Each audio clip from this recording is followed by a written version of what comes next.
Hey, everybody, welcome back. I'm Emily Moyer. My good friend Chaney Nash, Project Chaney, is here.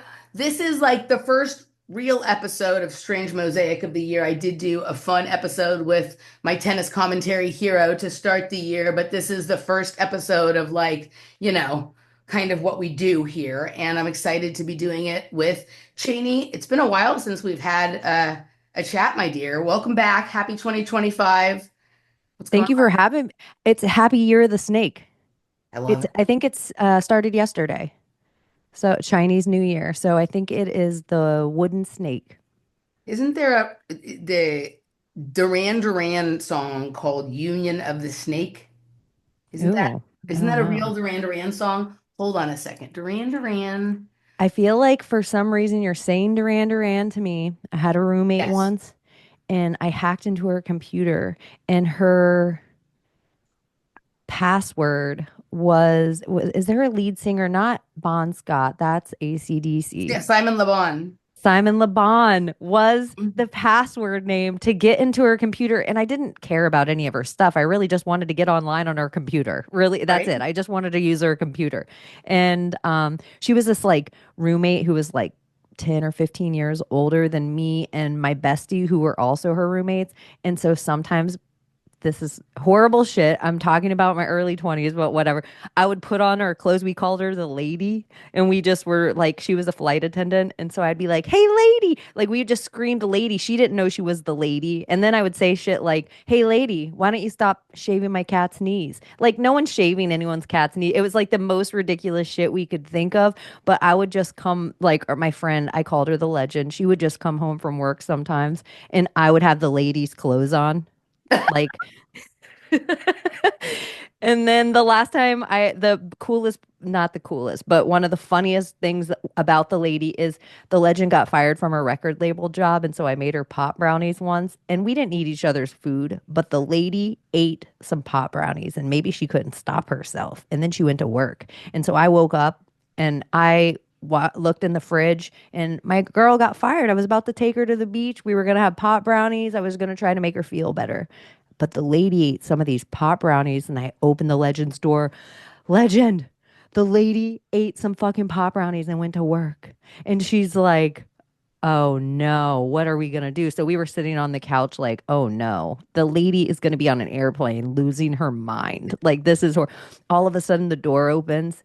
Oh my God, I had to come home today, you guys. I don't feel right. And she just went into her room. The lady didn't wake up for like 36 hours. We didn't see the lady again. So that was the time I almost Is drugged the the lady. lady or the legend the one with the Simon Le Bon password? The lady. The lady. Okay, she was your handler. Well, this is what I was going to say. There's something about the Duran Duran right now that it being a password and then you having to look it up. I haven't even thought about Duran Duran. What is that? But So somewhere it seems like we were talking about timelines and tesseracts. Duran Duran saying it twice. I don't know. I'm saying it might come up again. Maybe something's hungry like the wolf. We'll Oh, figure it you out knew I together. was just gonna say it, dude. I was just like, okay. So it has become I have become like aware over time, right, about which sort of music was like the most prominent in, let's say, like the formative years for me. And when I say that, I don't mean like what I liked to watch on MTV when I was a kid, though there's definitely some crossover. I'm talking about like what music I have associated with certain locations, certain memories, certain people, and then like understanding later as I started to unravel my past, how like certain states of mind, even certain states of physiology, are like tightly bound to certain songs, certain hook lines, certain phrases, and how hearing them like one for like 2 seconds can literally completely shift everything about my psychophysical state, right? And Duran Duran is one of those groups. Like some of like, right, there's some music where it's like a big amount of crossover between like artists I was kind of obsessed with always, and then having some of these like weird memories. But then there's others that were, oh yeah, I guess I did like them, but it's not something I really thought about a lot. But why, whenever I think about this like specific thing that happened, like those things are like the songs are connected, or even if it's just like a phrase from a song that like maybe when I was a kid I didn't even know that was a phrase from the song, because you know how sometimes you think you're hearing different words than Yeah. you're actually hearing. Um, Duran Duran like hugely comes up in that. Depeche Mode hugely comes up in that. And then like um a lot of that sort of synthesized new wave sort of music from I that, am so, because of what we were talking about before we went on air. which was like the best show that we never recorded.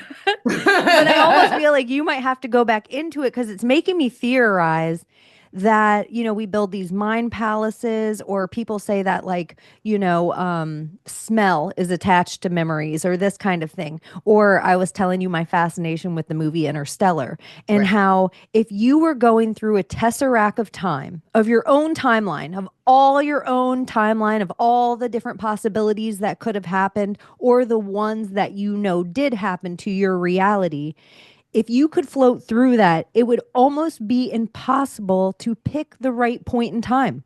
If you were going to change anything that mattered, how many times are you actually in life? I do this, sometimes, but I don't know how if other people do, and I don't do it all the time, where I'm like, okay, I'm totally aware, I'm totally present. If it's a ghost, if it's Jesus, if it's the simulation, if it's talk to me. I'm paying attention right now. How many times are we actually doing that in life? And how actually many times are we speaking? But now imagine floating through the infinite tesseract of time, Hmm.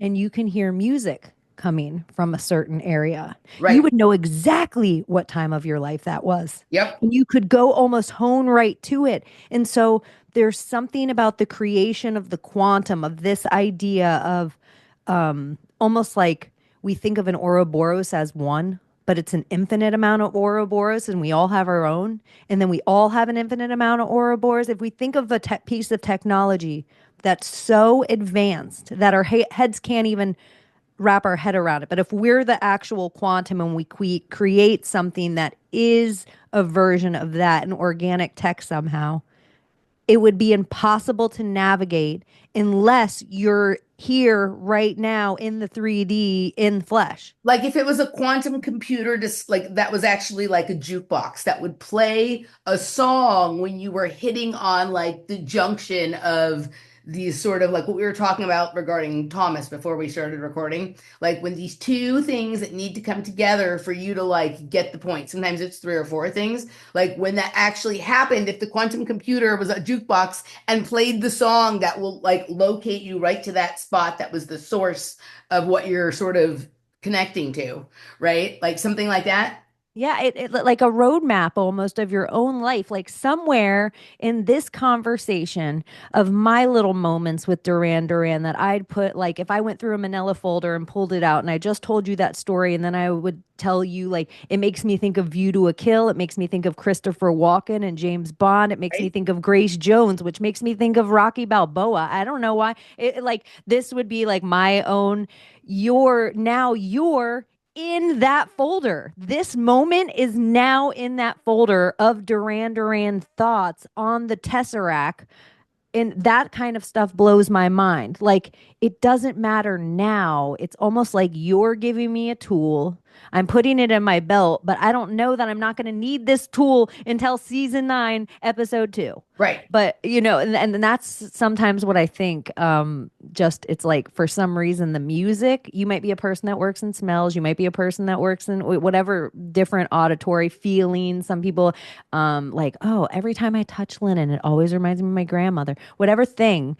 But I think music would be a way that you could even be in a float tank and I could play it on the outside and guide your dreams almost.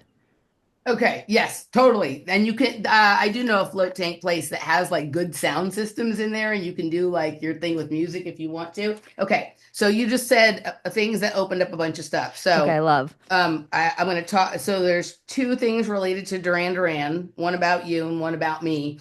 And then something else you just said 1 second ago. What did you just say? You said, oh my God. Oh, I'm going to tell you about this experience that I just had with sound that like speaks to what you're talking about on some level. Okay. So the first thing is when you were saying, I never just sit there, quiet, presence of mind, say God, yeah, supercomputer simulation, whatever, speak to me now. The moment you said that, Duran Duran music came through my head. And it was one specific thing. The reflex. That's what came through when you said that. Like that's all I heard right through my head. The reflex. You know that song? That's a Duran Duran song. Okay. And so we should go look at the. We should, I'm still on the Union of the Snake here, and we'll come back to that in a second. But let's go look what the lyrics of the Reflex by Duran Duran say. All right. No, and this is why else I have a witch, and I know people get uncomfortable with that word. You can say it in Latin if you want to call her a maga or a magus or a mage or a sorcerer or somebody who just is so aware of her intentions and the element around her. She puts intention into everything. So I call her, she is like, I always say that if I were to ever turn into a vampire, how like Vampire Eric has Pam, like his first, I would never have to make her. I don't have to Right. turn her to a vampire, but she would be my ride or die. So I always say, my witch, she always says earworms are a way that you're kind of communicating with yourself. And sometimes they have to be said. Like, so you're like, I have no idea why this song's stuck in my head. And you're like always stopping because you might not even know the lyrics. You should do what you're doing. You should go look it up because the universe is trying to speak to you. God's trying to speak to you in the language that you know. Yep. So, and I try to put it to people in very, if God was trying to relay a message to you, would he write it in Chinese if you don't speak Chinese? And so that is essentially what you can make it a red cardinal. You can make it the full moon. You can make it dust written in a wall. Whatever thing you need, the universe, God, source is going to speak to you in your language. Yep. It's not going to be extra complicated. You're not going to have to gematria it to figure it out. You're not going to have to pee in a cup and drink it. You can literally, it's going to be written for you because you're the writer. It's like so, it's too much. It's It's almost, perfect. It's yeah. the perfect sort of organic encryption, And right? so songs, it seems like, gosh, what an easy way. I am I'm like the earworm, like I'm completely infested with earworms, right? Like I am singing songs constantly, and a lot of times it's like tunes of songs, but like I'm singing different words over it. It's something about like that rhythm and the syntax that go together that like open up some idea for me. I get songs caught in my head that like I mean the amount of like self-singing and self-chatter that goes on for me is annoying to the people around me, but also part of my juju, right? And so completely, the earworms, I agree with you. Like that's the best way to remind someone of something that they were supposed to have been paying attention to, or whatever it is, right? Or have me and you were hanging out and it all of a sudden I'm like da da da da da da da Yeah, da da I da love da da it. da da da da. And so you're like, shit, bitch, that song's in my head too. That right? And you're like, why are you singing that? And both of us replay back and that song didn't play anywhere, but Right? both of us have the song in our head.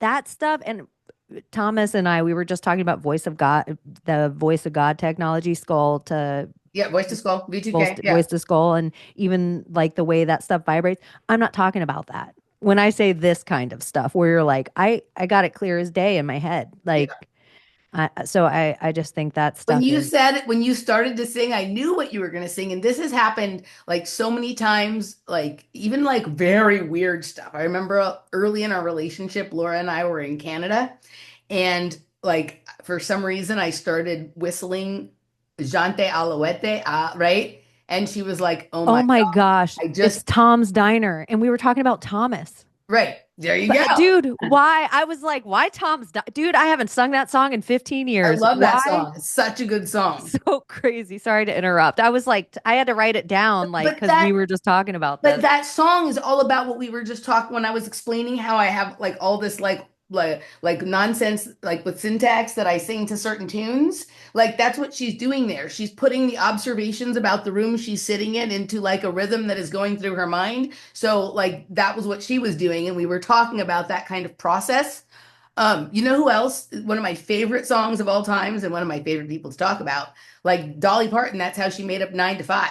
She was just strumming her nails together like this and commenting on everything that was going on in the room, and like she kept adding to Pour it. myself a cup of ambition. Right. She was doing this for like Great. a few weeks, right? Just commenting on everything. And she wrote it all down. And then she went through and, sort of sifted through and picked out the stuff that seemed like, the best for the 3-minute song. But I think that that is like a magical way to create a tune that nobody will ever be able to get out of their head. I'll tell you something magic, like just in general. 9 to 5, if you take the energy of the women on the movie 9 to 5, like the cat, not Jane Fonda and Lily Tomlin and Dolly Parton, but the characters they're playing in that movie, Right. that is how I set up the Secret Society of Good Guys Girls. Oh, I like it. I'm Lily Tomlin. I like that. That was my favorite movie when I was little. Like that was my favorite movie. Me too. Why is that? Like I a young loved kid. I loved when they had Dabney Coleman like suspended from the ceiling and It right. was so, it was like watching girls be gadgety. And there was something about like part of it, it was like, it was my mom. It was like those were every women I knew. They were hustling and bustling and doing that shit and smoking in the office and then had their life. And it was, I think there was something almost cartoony about what they did to him. Right. I love that whole movie. I watched it over and over again, right? I just loved that. And I've been revisiting Dolly Parton over the last few years, and like I find her to be one of the most fascinating people that has ever walked the surface here, Do you right? want to talk some Dolly conspiracies? I mean, I've heard lots of them, and let's see if you can inform me of one I haven't heard of yet. But we have to remember to come back to the Reflex and Duran Duran. But Oh, yes, I have it. let's go, Dolly. Okay, you're good. You're taking notes. I'm not as good at notes. All right.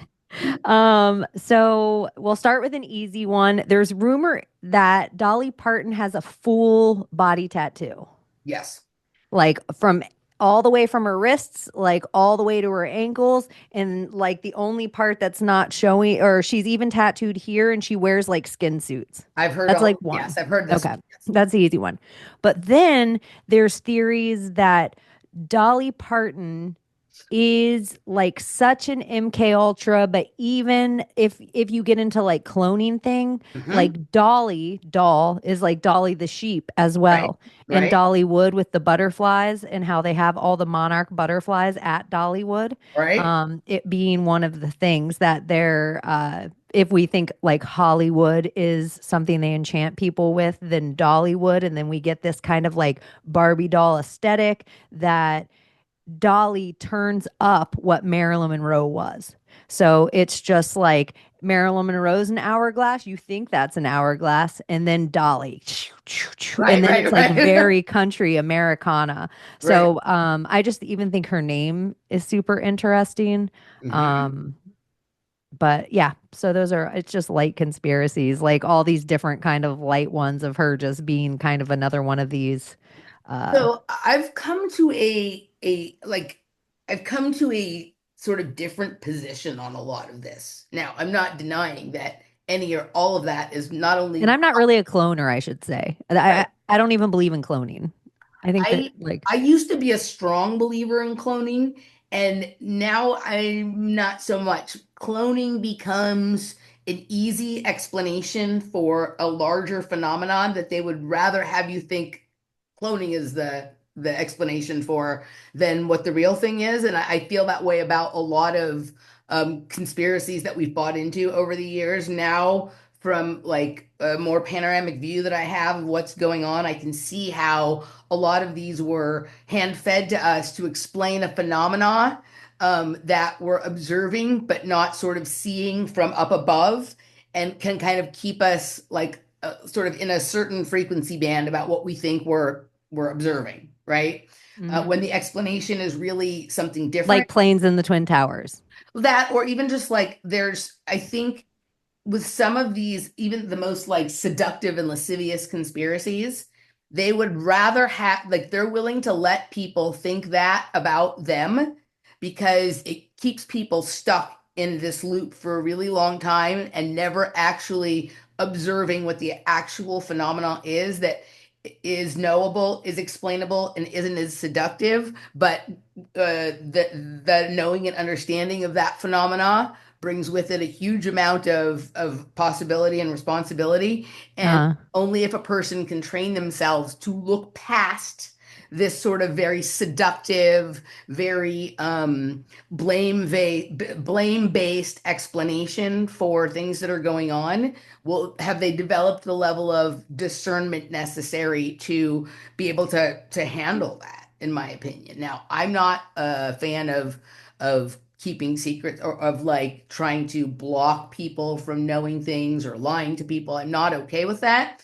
But I also recognize in my own development that there was times when I wasn't ready for what the real answer or the true answer was. I wasn't mature enough to cope with it, and I either did or would have, if I had known the answer, make a mess of things not only for myself but for lots of other people, right? And so there's this, for me, I feel like we understand things when we're ready to deal with the implications of what that understanding are, right? yeah. And so cloning falls into that space for me, right? Of like I needed to believe that then, because if I had understood what was really going on, I would have gotten myself in a lot of trouble.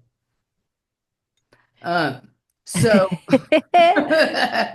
so okay, so back to Dolly for a second. So I think that she might be the best player of this game that has ever existed. I think she Oh, might be like the master of whatever the fuck this is that's going on, right? That she is like a masterful game player. This is beyond whether she's like good or bad. Like that isn't what this is about. no, yeah, no. Some of the people, if you get to be a woman with your own land, with your own power, with your own, there is something weightier about it. That's why I say we're wizards and warlocks. Like you can pick, oh, shark. Hold on, my cat. Go, go. What are you doing here? Oh my goodness. He just was like, I'm gonna love this and I'm gonna like I'm gonna throw my whole entire body into it. My cat's name is Shark Week. Oh, I used to love Shark Week. I used to love Shark Week, and my for a certain period of life, my favorite TV show was Deadliest Catch. And like oftentimes that like I would go on these like Shark Week, Deadliest Catch binges sort of in the same time period. So those two things are connected for me. I totally forgot what we were talking about. Or Dolly Dolly. Go Parton. on. Okay. So I think I think she's like genius level intelligence, right? I think she's like gifted beyond what anybody like really understands about like songwriting and what makes a good song. I think she made a very wise decision at the beginning of her career to completely disguise herself from the get-go, because it is my belief that you could be standing next to Dolly Parton and you wouldn't know it. I call that there's two characteristics that anyone with real power, if you become a celebrity with real power, they give you two traits that if you were to take a stick figure and draw those two traits on the stick figure, everyone would know who it is. So an example would be I really, my cat is like, did he just press the escape button? Shark Week, what are you doing? Look at him. He looks like a great white shark. Oh, look at you. Thank you. Okay. I know. Okay. So an example would be for Elvis, they would use sideburns and fancy glasses. Right? And so in 1977, if Elvis tore off his sticky sideburns, took off his white suit and his fancy glasses, he could have walked right out of that hotel and nobody would have even known Yes. Elvis had left the building. And so that's where I feel like Dolly Parton. She is too, if you take big tits and curly hair, that's Dolly. So if she decides to put her hair back or dressed, we have no idea what she looks She's like. telling us in her name. She has her Dolly parts on. They're not real. It's always been a fucking fake suit. It's always been a rubber suit. Her name is telling us what's going on there. So I love this. Even Joan Fonda says she has never seen Dolly Parton without her makeup on, right? So Dolly Parton has obscured who she really is from the entirety of the public, including people who you would think would know her. Like Jane Fonda said she had a sleepover with Dolly Parton one time, and Dolly Parton didn't take her makeup off. What's the character that Andy Kaufman plays? The other character with the mustache I that don't know, everyone but it's like he never let down that he was also this character, even so much so that they've showed up in the same spot at the same time. correct. All right, there you go. So Like he, yeah, it's like he just always plays this character. That's kind of like, that's brilliant.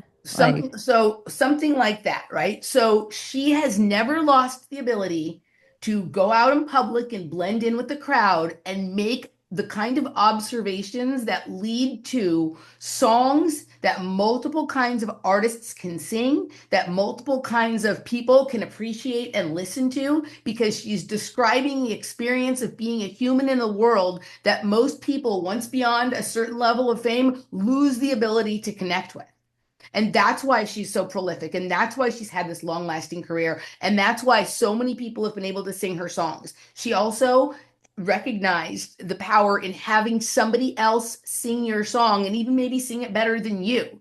And she doesn't have this enormous ego that, like, I can't have somebody singing my song better than me. She's like, that can make me a lot of money, but it can well, also, it made her more than Whitney Houston. That's the correct. wild part of the whole entire thing. It's like the writer, if you can hold the master, this is why it's funny that it's called a master. And this is why I always bring up Michael Jackson anytime this is talked about, because he was about to own more masters than any other person in the history of the world.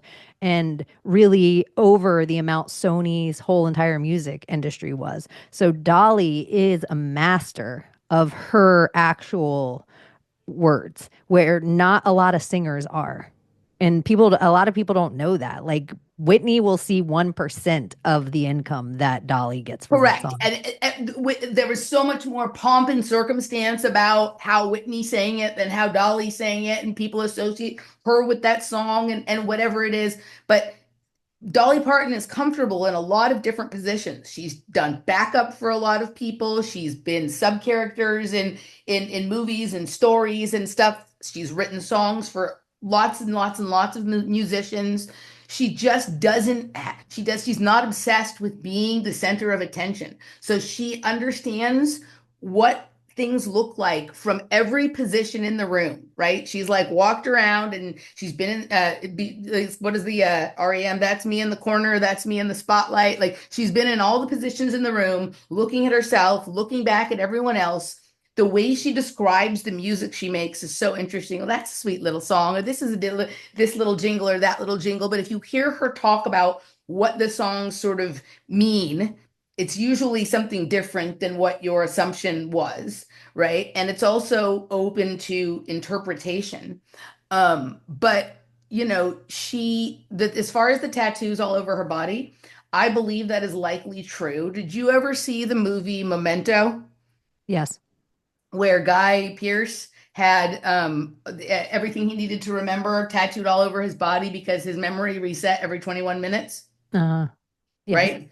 So I think that she's probably one of the greatest travelers of our time. She's moving in and out of reality, and there's a different set of information about yourself that you need to keep management of as you walk into the different iterations of Are reality. you saying she's a witch? Of course. That's what it's really like her and Jane Fonda and Lily Tomlin and the fact they kind of all still work together now. It's like you almost see these covens through Hollywood. And if I almost feel like if there were certain rituals that you had to get through, if mentally you can make it through those rituals, if you can make it through the hunt, if you survive the hunt, and for people in the conspiracy realm, it's like legit like human hunting. And even if you don't get killed in the human hunt, the mental of what it does to you, if you can mentally survive this, I think you do get to become a Madonna. You do get to become a Dolly Parton. You do get to become like a Betty White or one of these high weighted Hollywood witches is what and so I also think like any witches, you can be a witch, but in a coven, it's a next level spell. People really, it's like crazy to me how much people talk about any one dude without talking about the wife behind him. Right. Like we're going to talk about Tom Brady and never talk about the witch behind him. So then if you're talking about the witch alone and she's not standing behind a man, and then you're talking about the witch standing by another witch or the witch standing by these five other women, you can almost pick the five women from each generation. And for some reason, they seem to dance with each other. And I would say musicians usually do have more power than the Hollywood witches. And the musicians can decide to go into Hollywood, but the Hollywood can't ever decide to be a musician. It doesn't go. Yeah, amused, and that's exactly right.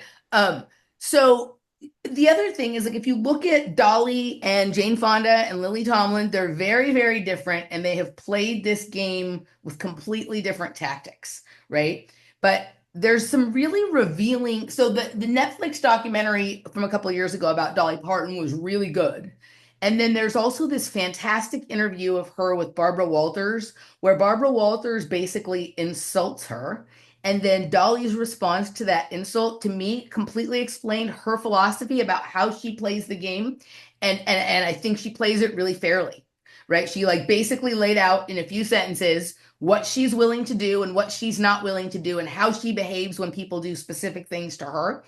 And it has allowed her just this access to many more tools of creation, of sort of experimentation.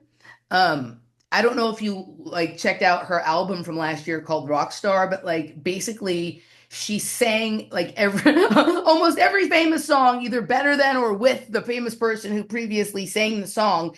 And even some of them, she changed the words a little bit and imparted like a whole bunch of knowledge if you have the sort of ears to hear it and the eyes to see it about what's going on here, particularly her duet with Linda Perry of the Four Non Blondes song "What's Going On" was highly informative.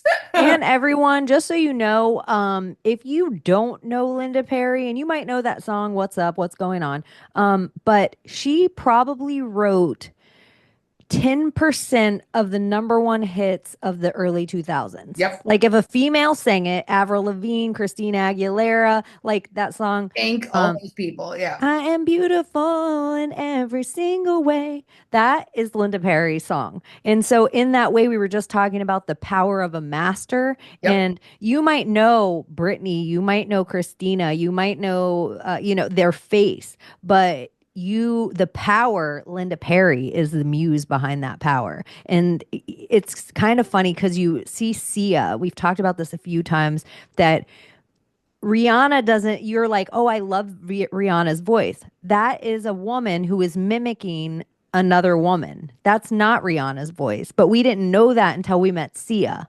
And then Sia, we saw the bag on her head. That was her thing. She would cover her whole face except one eye, or she didn't want to be famous. Almost like you're saying Dolly Parton. Sia, like part of the power was that she could write all these songs, make all this money, and never have the fame burden. And Thomas and I were actually talking about this week. So many people you ask people think they want fame. If you want fame and money, just take the money. You probably won't want the fame.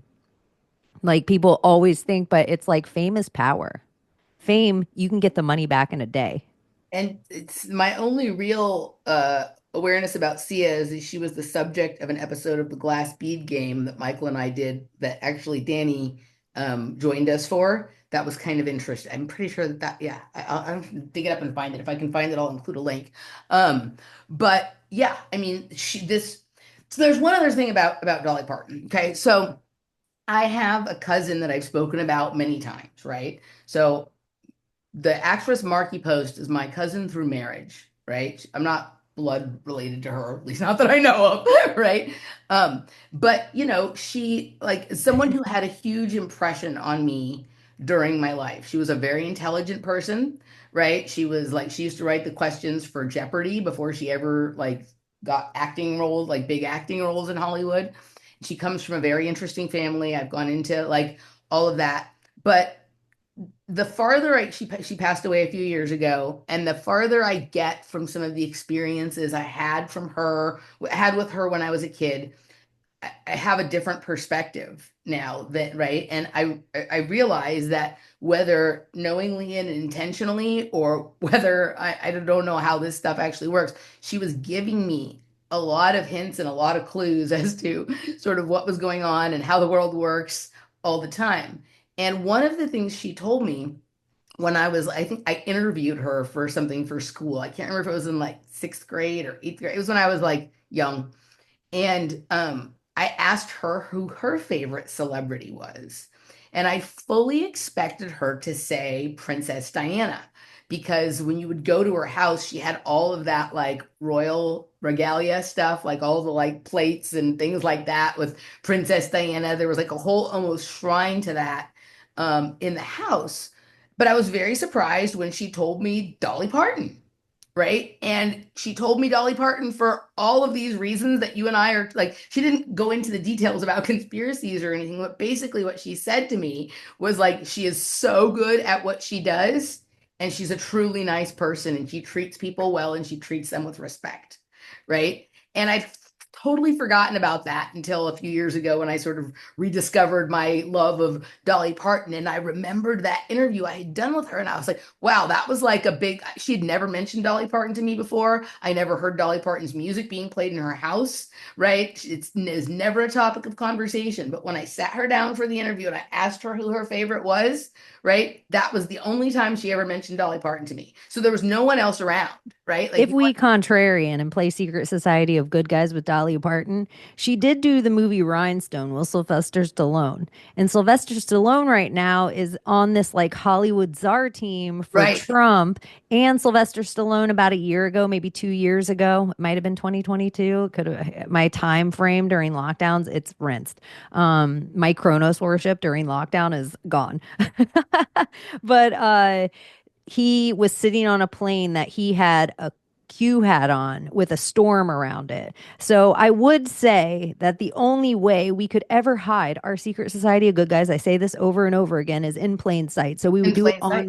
we would do it on movie sets. We would do it by fake dating. We would do it by having the paparazzi follow them. And so Dolly Parton is one of the she is an Americana token blonde. And you could say it started with Marilyn Monroe, or we could argue it went back further than that. But America always has a token blonde. An interesting thing, I would argue that Jane Fonda was America's token blonde also at one time. And, you go all the way up through Britney and Madonna, and you can move up through Lady Gaga, and you could go through all it's like it just goes on that we always have this. But to carry that weight of, uh, really being the token like everything set around you. You're the center of the zeitgeist of Hollywood, which is like think of the spell of Hollywood on the entire world, and then think of almost like the center of the circus. It's not even, I keep saying like everybody thinks it's the ringleader, but it's the pole. And so it's just like Right. Yeah, an that, interesting but thing. think about this. Dolly Parton didn't really even achieve crossover success until she was like in her 60s. Like she didn't, right? She was pretty much pinholed into like country music, crossover success as a star herself, not as the, which was shocking for me to kind of understand because she stood out so bright to me, right? But if you think about these people who were like But look at that movie, The Gambler. Like, she's in a lot of movies. Like She's in not a lot just of movies, but she never had the Madonna moment or the Britney moment or whatever that we tend to think of with the kind of characters that you just sort of laid out, right? And this has been like yeah, I guess you're kind of like in a weird way, her peak became a little when she also got this gravitas with Whitney. Like in a weird way. post that. Yeah, but even though you could list a million things that she did beforehand, she was maybe Cameron Diaz level. And It was just, I mean, I think it was one of those things that she was like in everybody's consciousness, like over here on the periphery, right? But it wasn't until sort of what you would normally think of as somebody's post-prime years that she was sort of started to be looked at as like, hey, maybe she should have been the centerpiece kind of all along or whatever it is. I don't, because when was Dollywood started? But that was based, I mean, that was largely based around her fame in the Grand Ole Opry and the country music realm, Yeah, right? It wasn't this sort of pop star kind of thing, right? She didn't really start to have those because kind wasn't Nine to of, Five? It was a pop song. It had to have hit high on the but list. it was the song from a movie, Uh-huh. but she was not the main star, right? Yeah. I agree with you because I liked it. So I saw her as the star. Well, even in Rhinestone, she was the star, and she was the female counterpart to not Willie fucking Nelson. Who's the Kenny Rogers? Right. Um, But if you go and you look at the way her career played out, and it was kind of interesting for me to watch that Netflix documentary about her, is like, oh, like I see like what the dynamic around that like actually really was. And she wasn't actually getting she, maybe the respect that she deserved, right? yeah. But what's interesting is like all those people that you named as Like to get that diva moment. correct, right? Like where Aretha Franklin was treated like a diva in her 20s and given kind of that kind of kudos but Dolly really didn't get that diva respect probably until. Dolly had to produce like 10 times as much evidence, right? Yeah, Before like she she was didn't get Diana Ross diva status in that correct. quick and for people like is a real like they did this with certain musician women. I would say akin to supermodel. Like there was a bunch of ladies taking pictures, but to like there was a whole bunch of women singing, but to be a diva was a whole next thing. Like it did take Dolly a long time to get that respect. What's interesting is if you look at the way the reality has been shaped, like we're all okay, Britney, Madonna. I love the way you say Lady Gaga. I can't say her spell. Don't make me say it. Right?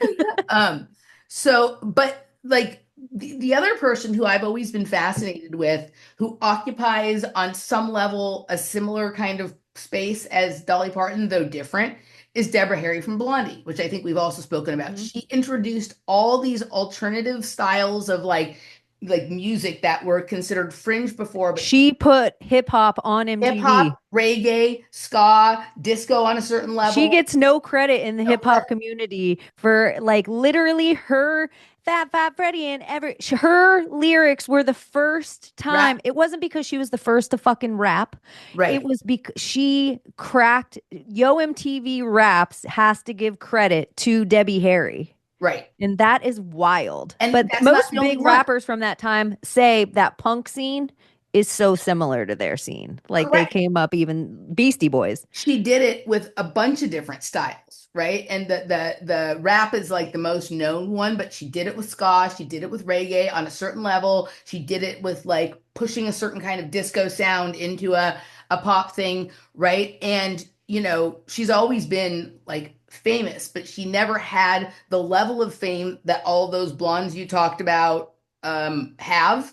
But all of those people will talk about wanting to have been like her, and that if she didn't exist, then there wouldn't really have been the space or the room for them, at least the ones that came after her. And it's really interesting when you listen to her talk, when you listen to her interviews, right? She also, even though I don't think she lives in disguise the same way that Dolly Parton does, she she's able to move around in the public in a way that like Madonna or Britney Spears cannot, and it allows her to stay in touch with what's fresh on the streets, with like she goes to fucking like the kind of parties that I go to and shit like that. And nobody cares. Nobody knows who she is there. So she's able to like dance by herself in the corner all night and see what all the kids are doing and then sort of bring inspiration back. I mean, she's turning 80 this year and she has a new album coming out, right? It So is so wild to me. Like Debbie Harry is an actual interesting character in the entire pop scene and people are punk scene and people don't realize how, I mean, all the way to like God Save the Queen, all the way over to the Sex Pistols, all the way to Europe, all that European punk rock and New York punk rock met. And even David Bowie, when you take this like punk pop that first started back then, Debbie Harry is smack in the New York City Dolls, the Ramones, like you name the band back when, she used to and play in all those clubs. Yeah. every single Iggy Pop, every single dude will be like, I had a crush on Debbie Harry. Like she really was that She was one. the muse. She was Like the she muse and she really, also had the chops. and then she looked away and really acted this certain punk rock way that then the art scene, you have like all that Andy Warhol shit and Yep. Basquiat coming up during the time that they really are like, whoa, like there's something so curious about what her character is. And then it's funny, we're talking about these token blondes and it's like, what if you were to mold an energy of the land for where Dollywood is? Dolly is that woman.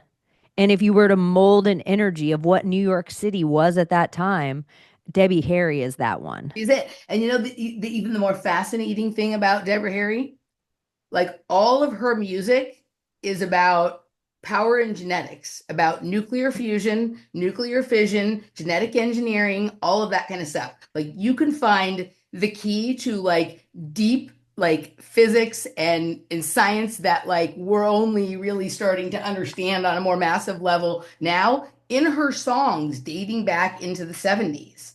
Like she's literally like speaking of like the process that scientists will talk about like at the moment that like fusion or fission is achieved and stuff like that. She will talk about like blood conditions and genetics and And look how whatever. different all her songs are.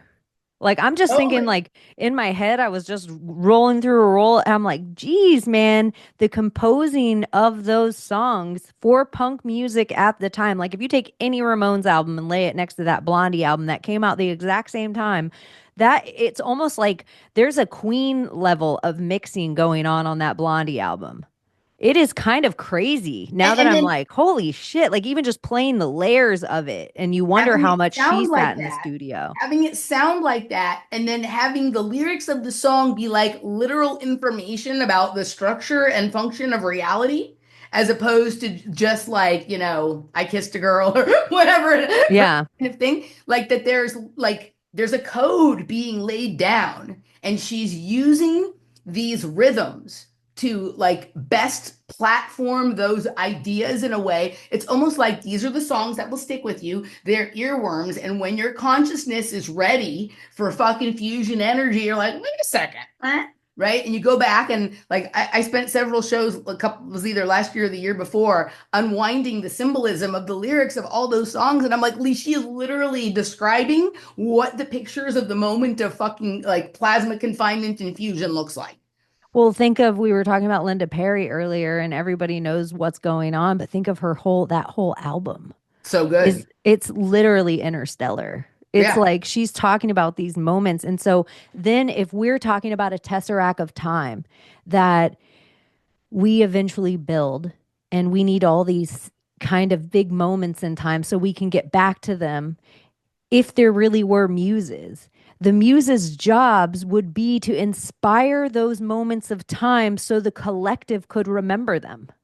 And Yeah. so then think of all these women that we've mentioned and how what law did what president lay during any of the times and what were you doing when Barack Obama, did what, but what were you doing when this song first came out? Right. What were you doing when you first heard this? And so think of how much quickly, if time and space, and which I really want to get into because people keep saying time and space, and I'm starting to think it's time is space. And so I think there's something about this idea that why wouldn't we use a token blonde for ourselves, like in this collective idea, so that we could all time travel together. So if we could trauma heal ourselves or change a moment in the past to make right now better, butterfly effect to And they now. always refer to them as platinum blondes. So maybe there's something interesting to understand That's about the metal curious. platinum, right? And maybe like something about its reflective properties, like the like when light hits it at a certain angle, it opens up a certain kind of spectrum or sort of like a prismatic array that is informative on a level that other reflective. The atomic number of platinum is 78. Okay. So I'm just saying it. Who knows? Well, Who knows where? I've got the periodic Oh table. my gosh. So, What year? Oh, in 1978, we'll like look. I feel like that. Let's see. Let me put in Blondie, 1978. well, that's got a year that she had a lot of good songs. Uh, 1979 were two of her best years for sure. Blondie rock band, 1978. They started punk post on this day in 1978. Blondie released Heart of Glass, a single Yep. from the band's third album, Dude, and we were just talking about this. Yeah. This Parallel is blowing lines. my Yeah. yeah, parallel lines. Well, the weirdest thing about this is my grandfather, rest in peace, or not, who knows, because I'm Peggy Sue got married in my brain with the Masons. So he was a 32nd degree Mason, and he would always, like how you were saying, that your cousin was it your cousin that was Yeah. like you always implanted stuff in your brain that you didn't realize what she was teaching you? Yeah. The very first thing, and it haunts me in a good way, but I'm like, why was he teaching me that? And it was parallel lines. He Yep. was showing me what parallel lines were and how they always are going to run together and never cross and never. And it was like the first lesson, like in the same, exactly in the same time I was reading the Berenstein Bear book. Right. And my Berenstein Bear book said Right. Berenstein on the spine. Right. And inside, their names were Berenstain. And it haunted me when I was a child. Oh, wow. So you were the first person to recognize the Mandela effect. But I just thought, why? I would even point it out to why is it Stein here and Stain here? But Yeah. there's something about that interstellar bookcase that it makes me Yep. wonder what books do when they're holding time together and keeping Yep. all these words, and how we can go into these words and into these books and time travel if we read them. So I don't know. It's very curious It's stuff. weird. There's a street here in Austin, not too far from where I live, called they pronounce it Manchac, even though it's spelled like Manchaca. But some of the signs say Manchaca and some say Menchaca. So sometimes there's an A as the second letter and sometimes an E. And it feels to me like when you're talking about Berenstein, Berenstain, that Menchaca, Manchaca is kind of something like that. Like Tomato, there's an tomato. explanation for it that is more subtle and beyond, just intention or typo, right? There's like some schism there that is, there's something dancing around something. Okay. Some Mandela effect, though, at least one, you're like, what the fuck? Like mine that I can't get over is magic mirror and mirror mirror. Right. Like it's Mirror, always been mirror. my whole life, mirror mirror. But You're now right. it's magic mirror. You don't think I would notice the word magic in it? Right. Sorry, go on. I mean, there's a lot going on with all of that stuff, but let's and we can explain. Yeah, That's well, we one can that extrapolate later. we can extrapolate on that later. I just want to wrap Deborah Harry real fast and then get back to Duran Duran, which is where we started this whole projection Loop. of stuff. Um, Heart of Glass, right? Like, are you familiar with like the idea of sonoluminescence, No. right? Like it's let me give you the exact definition of sonoluminescence, or at least the one we're allowed to know. Okay. Sonoluminescence is the emission of light from bubbles in a liquid that collapse due to sound waves. The light is produced when the bubbles collapse and release thermal energy, right? But one of the ways that you can sort of do a simple way you can show sonoluminescence is like firefly in a glass, when you capture them in a jar, right? There's something about that light, that energy that's being, shown. No, and for some reason, I feel like we made these out of water when we were in school. And like the way they teach you how a tornado works or Yep, like a storm works. We also, and I could be totally crazy, I feel like we taped two bottles together and something inside they were teaching us at the time lit up. yep, yep. And So I might be nutty when I say that. That might be a total false memory. So sonoluminescence is like, sound producing light, the star in the jar kind of thing. And so in 1978 on the Parallel Lines album, she had her most famous song is Heart of Glass, right? I don't think it's her best song, but it's definitely her most famous song. It's the most disco-y of her music, right? So, kind of I think that I'm going to have to go digging into it, but my guess would be that the Heart of Glass is a reference in some way to sonoluminescence, right? And what happens with light and sound in the glass jar. I'm not getting this all right, but my intuition sort of leads me there, right? And we get into things that look like this, prismatics, and this right here, right? Cavitation, which has a lot to do with, light photons and fusion and things like this. So now that we're talking about it, I just It's also curious because it almost looks like the flux capacitor. totally. And then we've been talking about a tesseract the whole time. It almost Mhm. has this resemblance of that. It has the toroidal field resemblance. Yep. But the most curious to me is that it looks like a Merkaba, and which is the Star of Yep. David. Yep. And so some people would theorize that that would be literally how you would time travel. If Yes. you were to ever time, everybody thinks of time travel in this way with Tesla, of you can sit in a space and gather ideas from the past, present, and future at the same time or have visions. But the idea of the Merkaba is that your actual physical body can time Yes. travel Yes. and you're like safe in this suit. And Correct. so there is schools of thought that even we think of things now broken up into religions, but that's not how it always would be. And that the ancient Hebrews were actually the time travelers.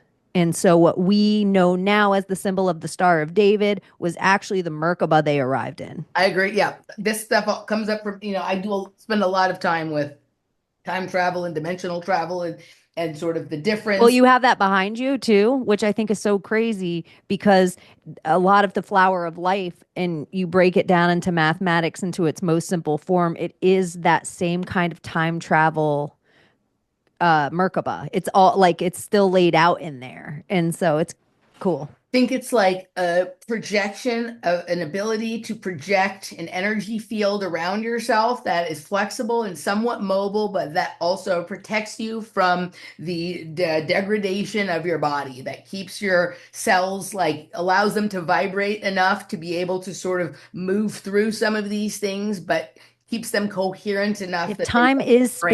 space, it, for me to go from here to the store, I get a little older. From Mhm. here to the store, if I go from here to New York, I get a little older. If I go from here to Italy, I get a little older. Blah, blah, blah, blah, blah. If I were to go to here to the moon, I get a little older in that journey. If I go to here to Mars, here to whatever, it doesn't matter what your concept of space is. You could be a total flat earther. There, there's portals or something that's going on in these other realms of what you, if you're a space person, planets. But for me to get to any one space, I theorize that you could travel in an idea of a rocket, but your body ages. There's also, you could theorize it's portals, or there's something I put a protectant around myself that time and space no longer matter. So you think I just vanish. But for me, I just walked into a maybe a parallel reality. Yeah, I mean, right. So I think that there's energy we can push out, right? An energy field that we can sort of generate. And I talked about this with Mario when he was on my show about like the direction of your spin, right? And we talked about sort of like an inner spin and a more external spin, and that, there's Like things how that your you heart's like, can do that sort of shield you from the, persistent problem of space or time or space and time or space time or however people want to think about it, right? There's a lot. Like there's a lot of things that I'm sort of considering, and I think that there's like different styles and techniques and ways of doing this, and that these are the intellectual property of some of these different cults or secret societies or groups, that they have different ways of accomplishing what appears to be the same or a similar task, right? And that these techniques are proprietary to them. And that's that sort of, inner circle type of knowledge. And you don't have to be a member to achieve it, right? But those groups have like, preserved or persevered these ideas over time. And I think that a lot of it has to do with the ability to go get outside of the time stream and then come back in, and to deal with the complexities of that. And I don't know, like what I learned from like Amon Hillman that this is referred to is like the ionic life, which is life outside of the time stream, and that some there are beings that exist there, right? That we might think of as being like gods or myth or whatever it is, that are sort of living the ionic life, right? And this is something that I'm going to be poking into pretty hard in the series that I'm going to be working on this year. But I think that it's just like anything else. There's like a number of routes to the same location, right? And the ways that you get there and the ways that you come back, just like when you take a trip, you can fly, you can drive, you can take a train. There's different roads. You can go the scenic route, you can go the most direct route, right? They're going to have different benefits and drawbacks and costs and tolls and fees and whatnot. And so each person needs to decide for themselves, like what their best path to that is, and how they're going to sort of roll, how they're going to play that game. But you have to figure that out through years of experimentation and work, right? And then once you have that knowledge, you have to decide what to do with it. And I Yeah. think a lot of the things that we're living through right now and ascribing certain intentions or explanations to are, if we pull back, actually explained by that which I just described, and that the the the the sort of lascivious stories that we are like first told not to believe in, but keep showing up in a way that it's like obvious they like when we think that, become sort of the easy answer to something that would require a large amount of experimentation, research, dedication, and discernment to understand. But it's all right there. And it doesn't mean that everyone who's doing that is good or bad, just like everything else in life. There's good people that know the secrets. There's bad people that know the secrets. There's all this space in between, right? There's a million intentions for, right? But, if you can figure it out, then you get to know. I don't think there's Yeah. anyone stopping you from figuring it out, but there's certainly people who've decided, You that, can't get the answer. It's like if we're playing next level things here and we're really trying to even I know the idea that people have of like rapture, no pun intended. Like we were just right? talking, they Oh, have this well, idea. Uh-huh. I They have told you this she's got a song for everything. they have this idea of just like um you know not that they don't have like I'm saved and now I'm just waiting until rapture. But I think that what if the heaven that the idea of rapture or whatever thing you're planning in your head or that you're reading in your book that your imagination has created, what about if the reality that you know starts to fall away and the heaven that you seek starts to get put in its place? Like what if you don't ever go anywhere?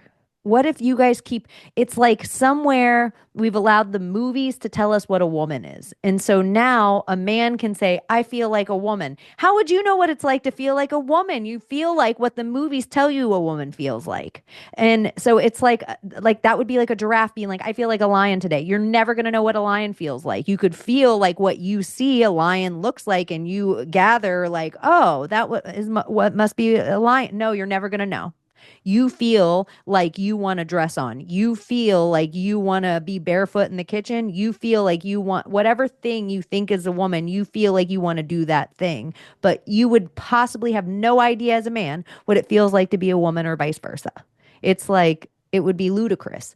And I don't even know where I got off on the train of thought of it. I mean, But I think I like Rapture could just completely be a complete reorganization of like the like way light part and particles have arranged themselves around you being angels and conscious demons. angles Yeah, of like light, right? angles and dimensions. And so it's Totally. just like in this way of like what we're going forward, all of us together. It doesn't matter what you believe in.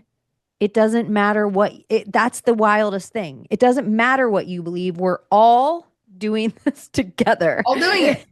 We're all organizing the like The particles and the stimuli and things that are around us in sort of different like It's like a pareidolia. Everything's like totally. a pareidolia. If me and you are sitting there, sometimes you can trip on acid and you're like, oh my God, that mountain is a lion.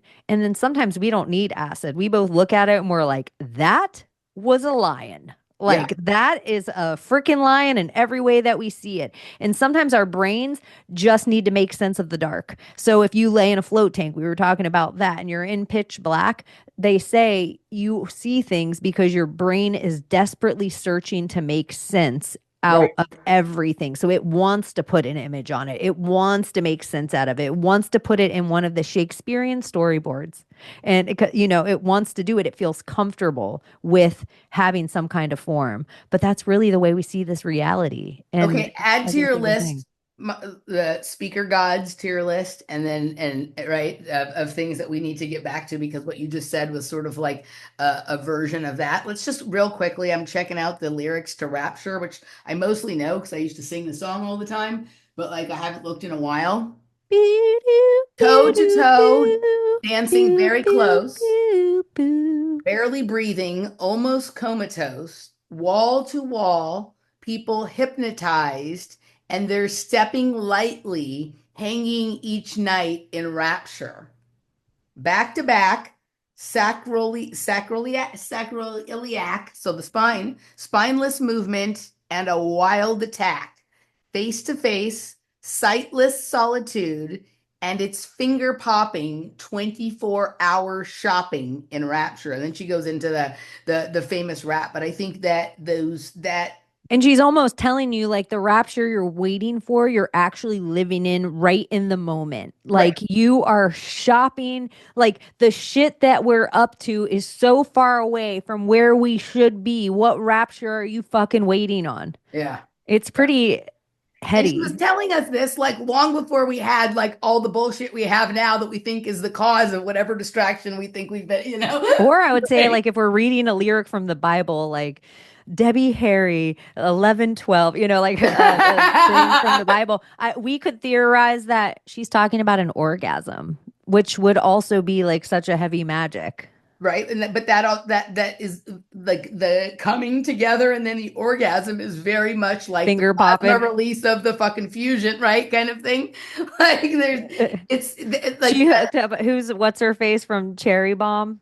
What was the girl punk band? The Joan Jett. Joan Jett. oh, Joan Jett, right? But I She's mean, like, Rapture's about when I hooked up with Joan Jett. there you go, right? Yeah, it probably could be. Okay, I have to pee, so I'm going to hit pause for one Do second. it. And when I come back, let's return to the list.